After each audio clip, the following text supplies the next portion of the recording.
Para el momento en que los españoles llegan a América, en el continente había dos grandes imperios. Por un lado el imperio azteca y por otro lado el increíblemente extenso imperio incaico, también llamado Tahuantinsuyo. Para los españoles e inclusive para muchos investigadores posteriores, estos dos grandes imperios eran iguales a los imperios europeos, es decir, eran estados que habían extendido sus jurisdicciones por medio de la guerra, extendiendo sus culturas a las poblaciones conquistadas. Esto era para los europeos la visión lógica, porque había sido justamente la manera en la cual los imperios europeos se habían extendido. Sin embargo, este tipo de análisis, que en gran medida perdura hasta nuestros días, es totalmente erróneo. La lógica de dominación de las culturas precolombinas era totalmente diferente a la dominación europea. En los capítulos pasados hablamos acerca del Imperio Mexica, el Imperio Azteca, y vimos cómo su cosmovisión era la fuente de la cual emanaba la legitimidad del gobernante, y también establecía un orden de la vida cotidiana. Para los mesoamericanos, su religión, de carácter cíclico, tenía un principio y un fin, y de la misma manera, todos los imperios que surgían estaban destinados a caer, ocupando cada uno de ellos el mismo espacio donde la religión tenía lugar. De la misma manera, el imperio incaico del cual vamos a hablar en el capítulo de hoy, también ocupó un territorio marcado por un tipo de sacralidad. Estamos hablando del espacio andino, el cual se extiende desde el sur de Colombia hasta el norte de Chile y noroeste de Argentina. En este territorio surgen muchas culturas, surgen muchos pueblos, todos relacionados entre sí, sobre todo en el ámbito religioso. De todos los pueblos que ocuparon el espacio andino, los incas son los últimos en llegar, son los últimos en construir un gran imperio, y paradójicamente construyen el más grande de todos. El problema es que tanto el auge como el inicio de la decadencia inca coincide con la llegada de los españoles a América. Les propongo en este capítulo explorar la historia temprana de los incas y también explorar el concepto de territorialidad sagrada, para entender cómo estos antiguos americanos percibían el entorno en el cual vivían y en el cual a su vez desarrollan su propio imperio.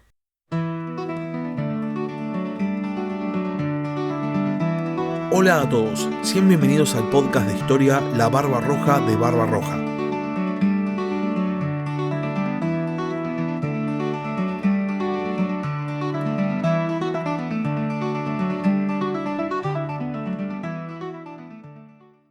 Para entender a los incas tanto como pueblo como imperio, tenemos que situarnos geográficamente.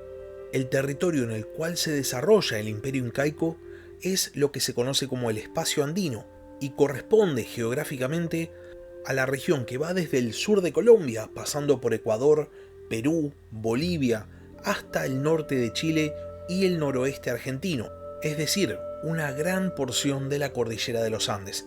En esta extensa región se desarrollaron muchos pueblos, todos relacionados entre sí, sobre todo en el ámbito cultural y religioso.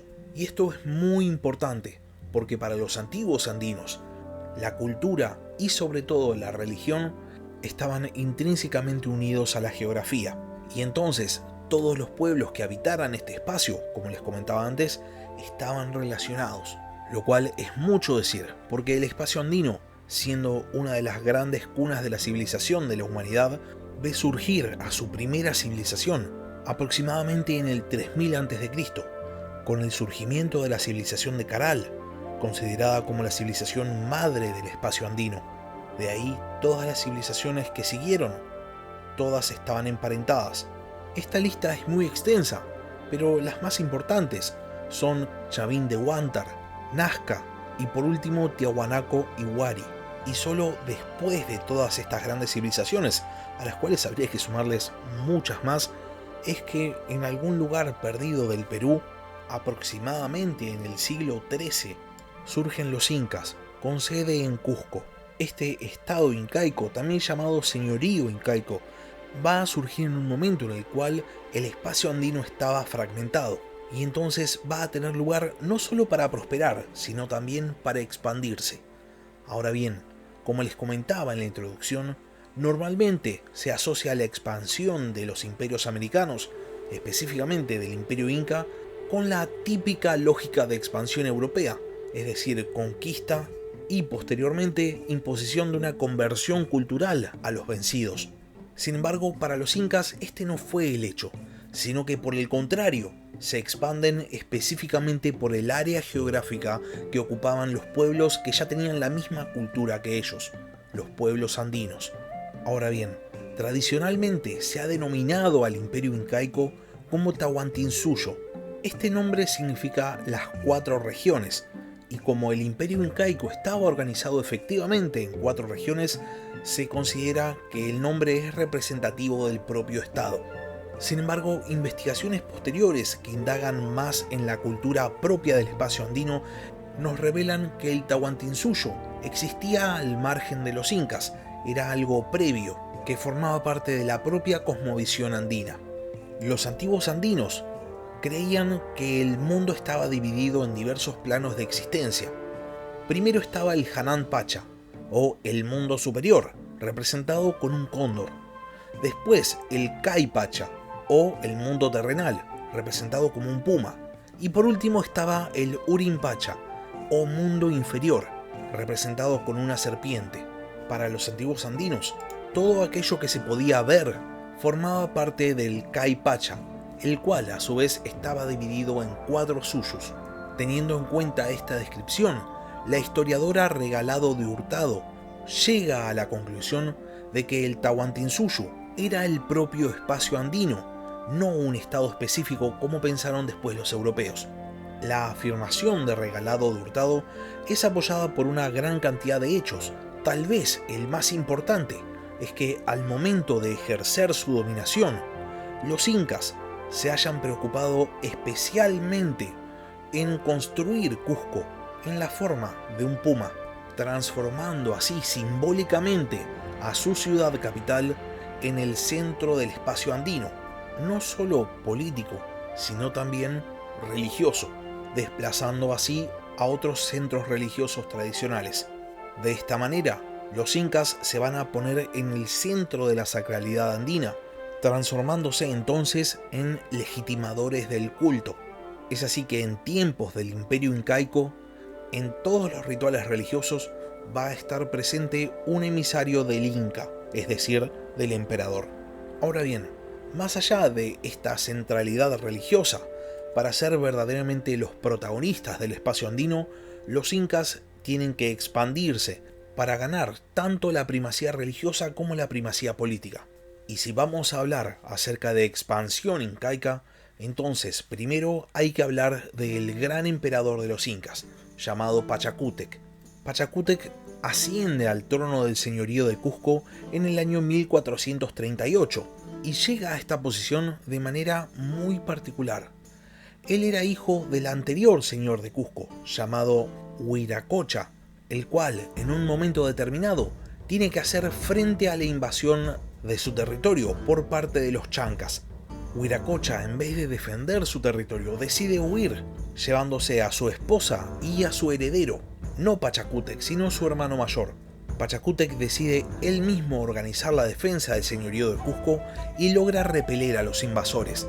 Después de su victoria, realiza una celebración e invita a su padre Huiracocha a que esté presente, pero Huiracocha, avergonzado por haber huido, decide no participar de la celebración y envía en su lugar a su heredero, llamado Inca Urco.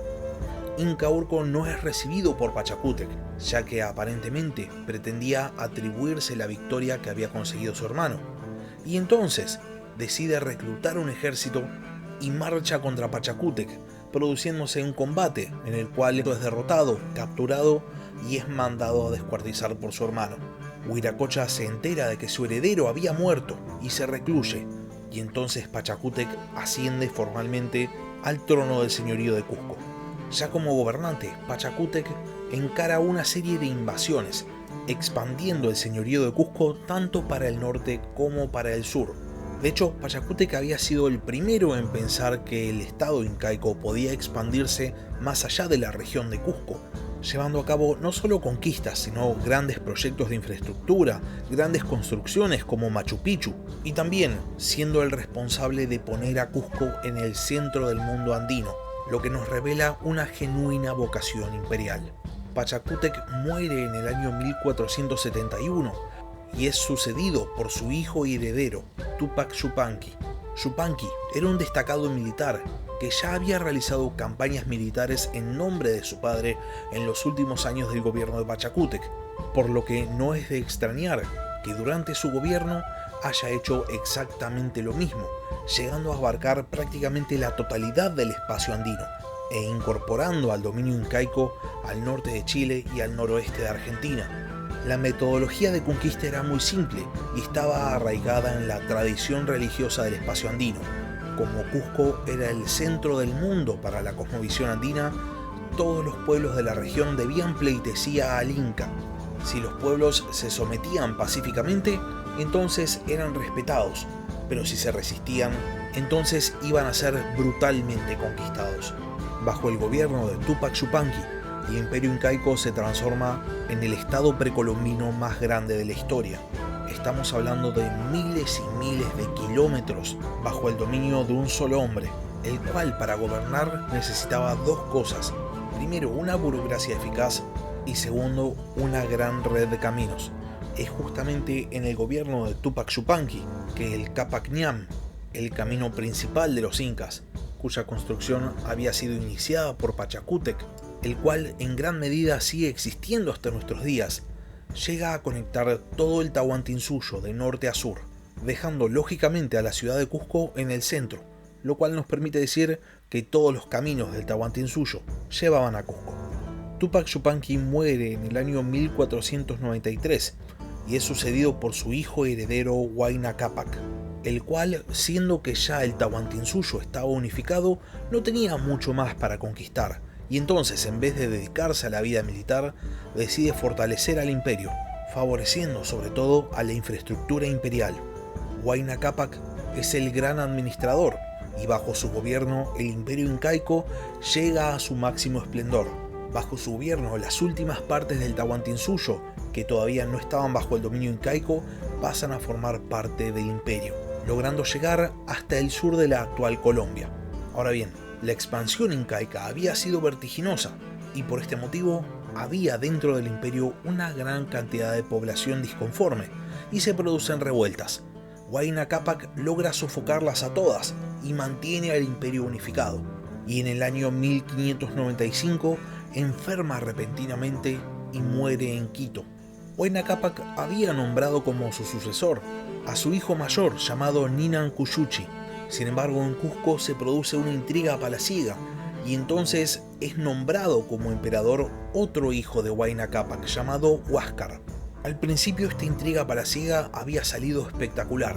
Huáscar era el nuevo inca, pero parece que su situación era bastante precaria y entonces veía amenazas en todos lados. Es así que cuando otro hijo de Huayna Cápac llamado Atahualpa decide construir un palacio en honor a su padre, Huáscar se lo toma personal y entonces después de una serie de situaciones ambos hermanos van a la guerra. Huáscar es derrotado y capturado y entonces Atahualpa lo manda a ejecutar. Para este momento el imperio, que abarcaba todo el Tahuantinsuyo, ahora estaba exhausto y justo en este momento es cuando llega al espacio andino una nueva amenaza proveniente de más allá de los mares, los españoles, los cuales, capitaneados por Francisco Pizarro, entran en contacto con los incas en el año 1532. Y hasta acá llegamos con el capítulo de esta semana. Si llegaron hasta acá y no están suscritos al canal, les recomiendo que se suscriban, subo capítulos nuevos todas las semanas. Y si por otro lado ya están suscritos pero tienen ganas de dar una mano al podcast, pueden transformarse en miembros del canal en YouTube o también pueden transformarse en Patreons. Les dejo el link en la descripción del capítulo. Por último, quiero agradecer a los miembros del canal, quienes ayudan a que yo pueda seguir haciendo nuevos capítulos todas las semanas. Muchas gracias por haber escuchado y hasta la próxima. Gracias por escuchar La Barba Roja de Barba Roja. Si tenés alguna pregunta o simplemente querés hacer un comentario, no dudes en escribirme al mail del podcast, labarbarrojadebarbarroja@gmail.com. Hasta la próxima.